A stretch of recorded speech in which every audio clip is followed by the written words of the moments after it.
waa smooth English system principle.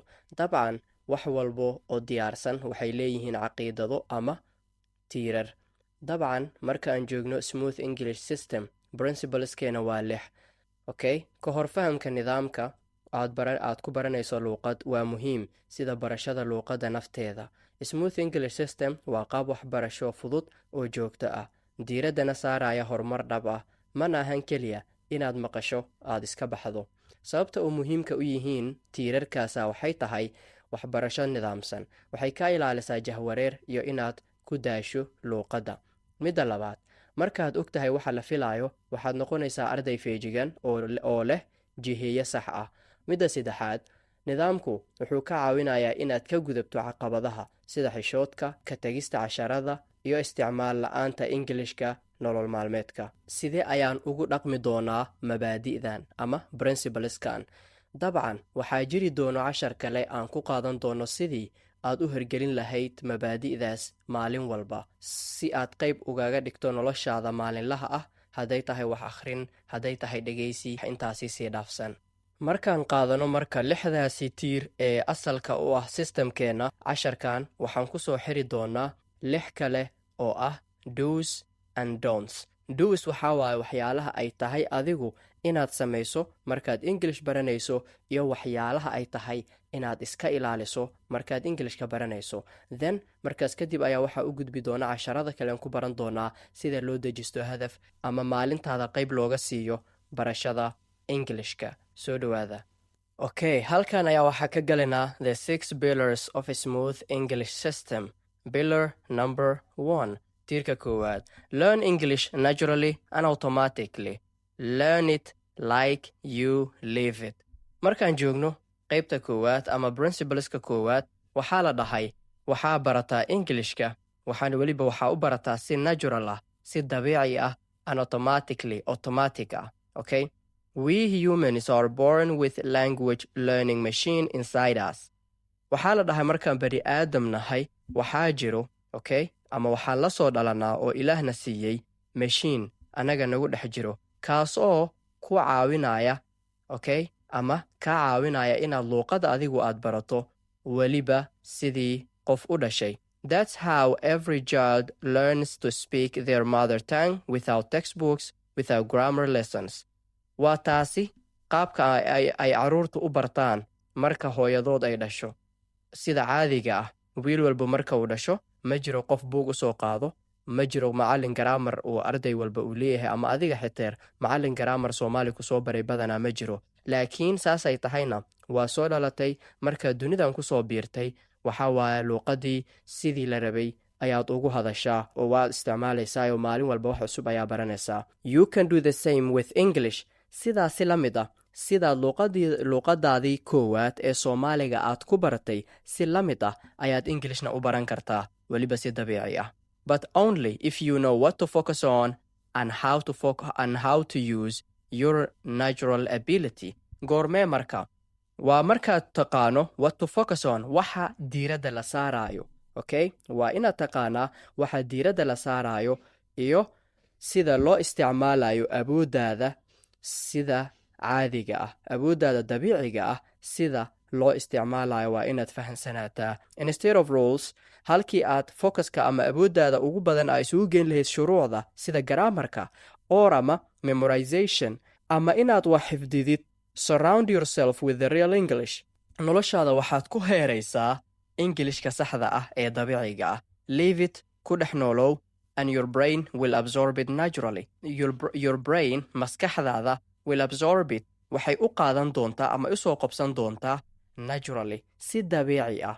waa sababta loo dhaho marka dadka dibadda ay aadaan ama waddan luuqadii loogu hadlaayo ay tagaan ay u bartaan luuqadii muddo kooban, oo qaarkiinba hadda ay aaminsan yihiin oo leeyihiin haddaan America tagi lahaa ama haddii aan UK tagi lahaa dabcan luuqadan Englishka sanad iguma qaadan lahaynoo waan baran lahaa. sababtaa waxay tahay leave it, dadka marka ay meesha tagaan waxay ku dhex noolaadaan luuqadii. okay, marka maskaxdoodii baa waxay u soo jiidanaysaa, ay u qabanaysaa, ay u baranaysaa luuqadii si dabiici ah oo fudud. marka hal mar ayaa waxaa waaye midkan pointigan koowaad waxaa rabaa inaan ka gudbo, waa soo koobaya. waxaa la dhahay u baro luuqadda si dabiici ah ee otomaatig ah waxaadna u barataa luuqadda sidii qof ku dhex nool waxaa la dhahay markaan bani'aadan nahay waxaa la dhalanay ee jirhkeenna ku jira oo ilaah nagu manaystay mashiin naga caawiya inaad luuqadda baranno waana taas sida ay carruurta ay u bartaan adigu ka mid tahay anigu ka mid ahay iyo qof kale luuqad leh uu ka mid yahay okay midaas waa midda koowaad midda kale waxaa la dhahay uma baahnid grammar uma baahnid textbooks waana sababta ah luuqadaadii hooyo ku baratay sidaasi la mid ah waa samayn kartaa baa lagu dhahay adigoo ama ingilishka waad u baran kartaa weliba si dabiici ah laakiin waxaa u baahan tahay inaad ogaato waxa fokaska aad saari lahayd iyo sidaad u isticmaali lahayd awoodahaaga okay awoodahaaga dabiiciga ah halkaad isticmaali lahayd sharci aad wax xifdin lahayd ku dhex noolow luuqadda haddaad ku dhex noolaatid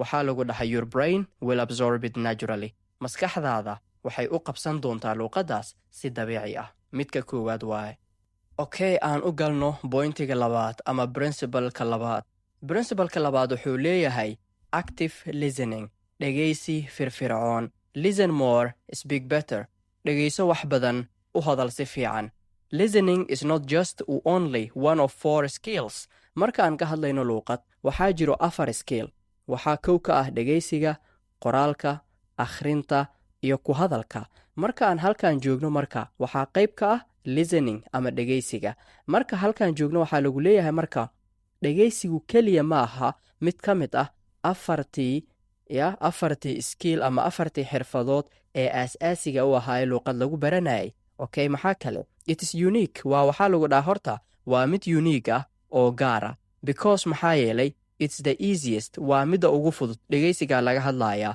and most natural waana midda ugu dabiici ah and most affordable way to learn waxaa la dhahay midda ugu fudud waaye midda ugu dabiicsan waaye haddana waa midda ugu fudud ee la heli karo qof walba uu samayn karo through listening markaa wax dhegaysanaysid you improve your understanding waxaa kor u kacaayo hormaraayo dhegaysigaada okay you improve waxaa kor u qaadaysaa aad hormarinaysaa understanding fahankaaga pronunciation ku dhawaaqaaga ama dhawaaqaada guud ee luuqadda and rhythm iyo muusikada okay rhythm waxaa waaye laxanka luuqadda ay leedahay ayaa maxay ahayd kor u kacaayo markaa wax dhegaysanaysid that's why you must take listening your best friend that's why you must make listening your best friend waana taas sababta adigu aad ugu baahan tahay inaad ka dhigatid dhegaysiga saaxiibkaaga ugu wanaagsan ee aad luuqadda ku baran lahayd the more English you hear daily the better you will speak it inaad maalin walba maqasho English badan waxay kaa dhigaysaa inaad Englishka aad ugu hadasho si fiican aan ku soo koobo princibalka labaad okay waxaa la dhahay listen dhegayso active listening dhegaysiga firfircoon listen more wax badan dhegayso speak better u hadal si fiican waxaa la dhahay markaan ka hadlayno dhegaysiga keliya ma aha mid ka mid ah 4 skill ee luuqad lagu barto laakiin waa midda aas-aasiga u ah waa midka unique u ah ee gaarka ah waa midka ugu fudud waa midka ugu dabiicsan waa midka qof walba uu la heli karo tusaale adoonan weligaa qorin English haddii lagu dhaho maanta qor laga yaabaa inaad qaldaad badan samaysid ama aadan qorinba aad dhahdo ma qori karo laakiin ka waran haddii aan cod kuu daaro aan ku dhegayso oo keliya wax kale ha samayn dhegayso waa dhegaysan kartaa sax waa sababta loo leeyahay midka ugu fudud waaye the easiest waa sababta loo leeyahay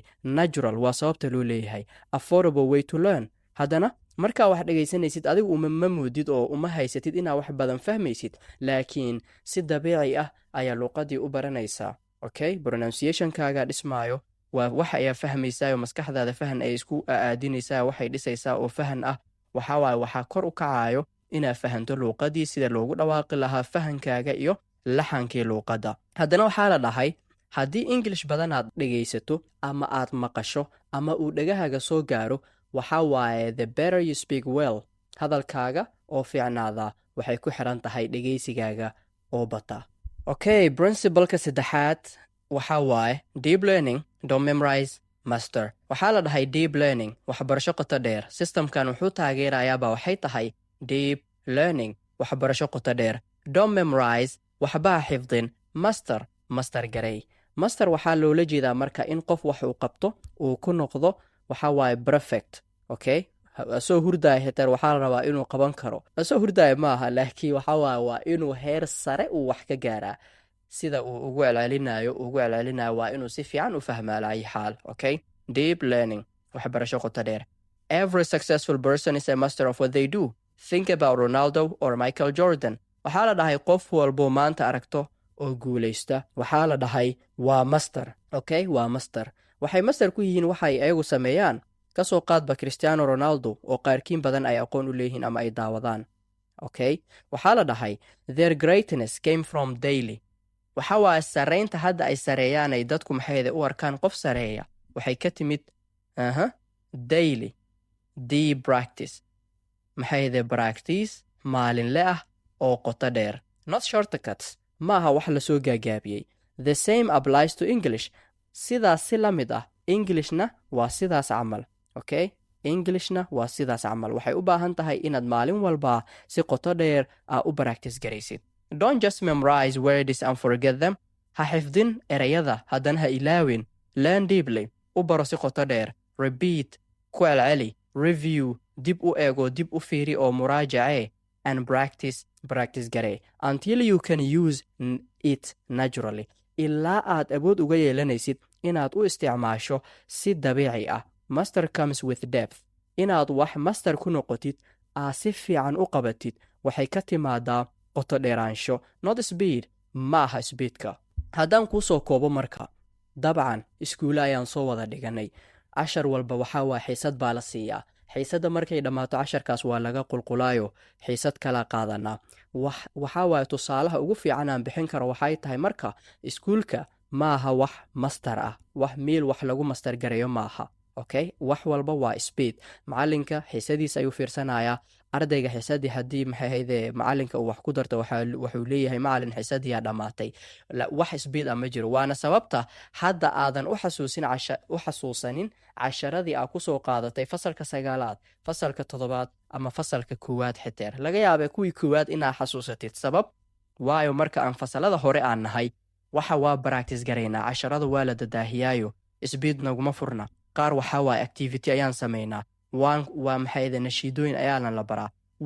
kuwaas waa haynaa, okay? ardada qaar baa waxay ku dhahayaan ani casharadii hoosoo dhan waa hayaa. sababta waxay tahay waxaa waa si qoto dheer buu u dhex galay. sida faatax camal ayuu hal cashar ugu celcelinayay. laga yaaba inay tahay nashiido, laga yaaba inay tahay wax kale, okay? ama macalinka ugu celcelinayay. marka qoto dheeraanshaa la rabaa. waxaa la rabaa in waqti dheer aa gelisid, aa ku dheeraatid ilaa ay ka noqoto wax fudud aa macalin ka noqon kartid, aa kor ka akhrin kartid, aa fahansan tahay, aa sharxi kartid, okay? halkaas ayaa ugu baxayaa qaybtaas, okay? midka afaraad baa wuxuu yahay inner motivation. Your fire fuels your fluency.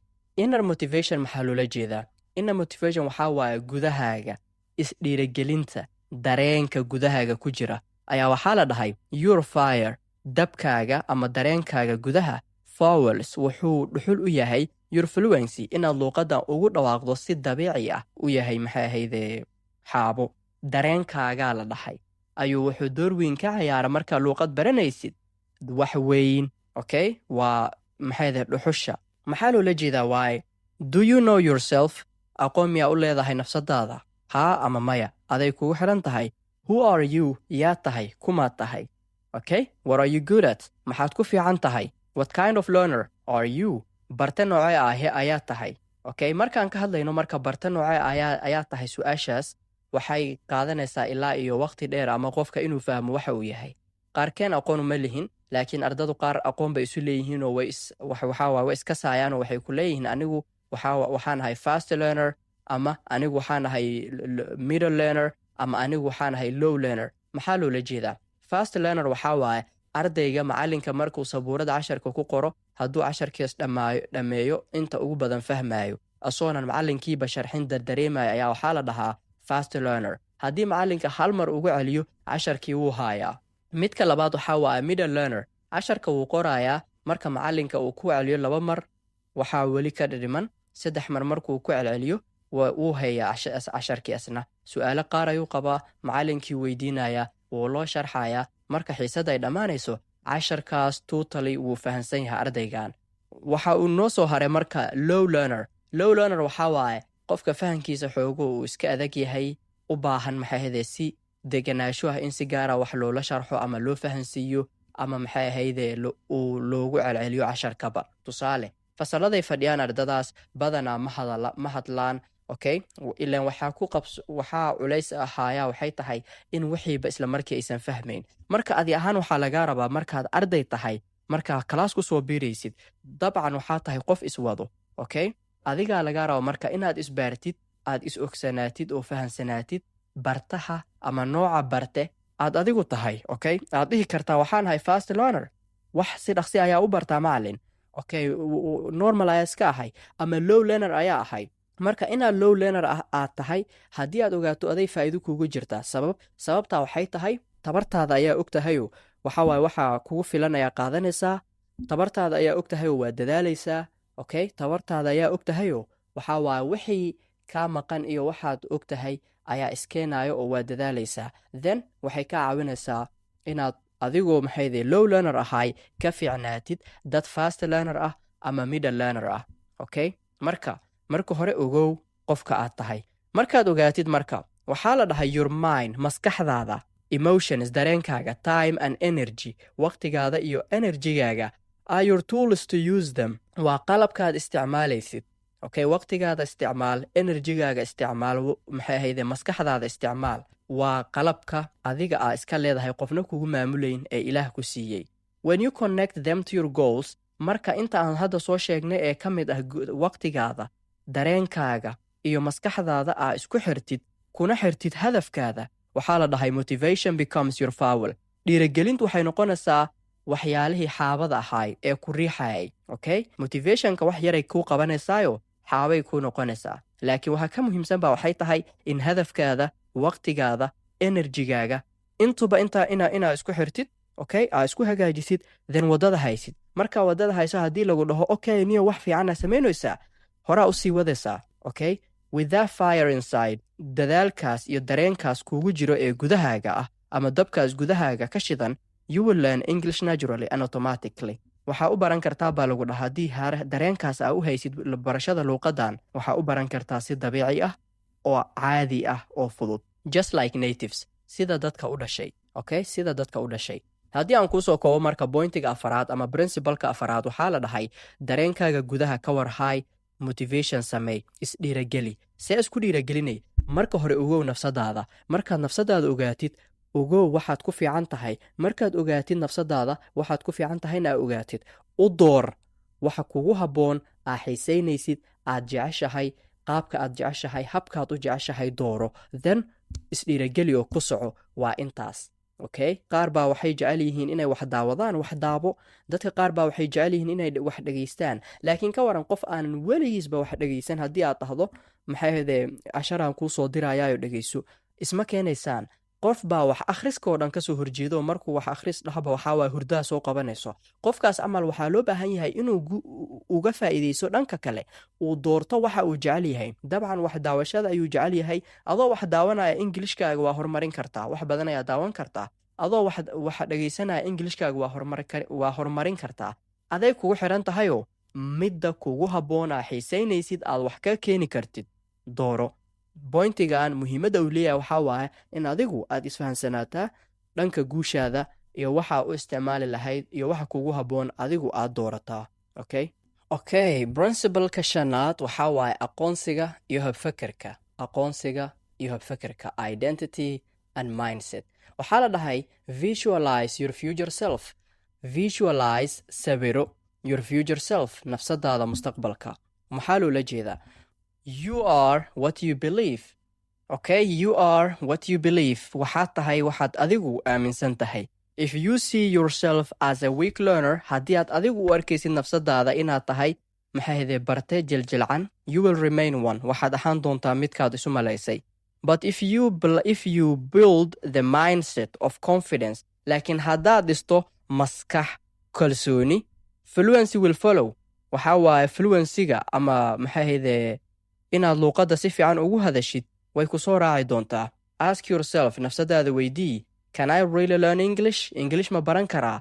how well can I sidee baan u baran karaa okay sidee meenaha heerkee baan gaari karaayo how well sida ugu fiican aan u baran karo waa sidee can I become the best English speaker in my family my city maybe even my continent or the world ma noqon karaa qofka ugu fiican Englishkiisa marka aan joogno familkayga ma noqon karaa qofka ugu fiican Englishkiisa familkayga maya ma noqon karaa qofka magaalada aan ku noolahay qofka ugu English fiican maya maybe waxaa laga yaabaa inaan noqdo qaaradda Afrika qofka ugu English fiican ama caalamkoo dhan okay ma noqon karaa isweydii bal su'aashaas marka aad jawaabto hadda dabcan jawaab ayaa bixin doontaa waxaa haysataa ilaa 3 second fakar bal waxaa rabtaa inaad noqoto midka ugu fiican ee familkiina maya mise Soomaaliya mise Afrika mise caalamkoo dhan ka fakar bal